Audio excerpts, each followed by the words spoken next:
Mainit-init na chismis. Only her in my heart. Yan ang hirit ni Donnie Pangilinan. Sino nga ba ang nag-iisa sa puso niya? Nag-iisa lang ba? O tatlo? Charot! Nang tinanong kasi siya kung sino ba talaga ang nasa puso niya dahil nga sa mga kumakalat online tungkol sa kanya at ng isang aktres. Ito nga ang sabi niya, at the end of the day, it's still her in my heart. Only her, only Belle. Until now, I'm still finding her presence. And I want to see her face so badly.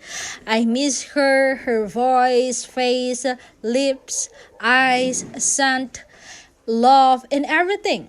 She's the first girl I've admired so much.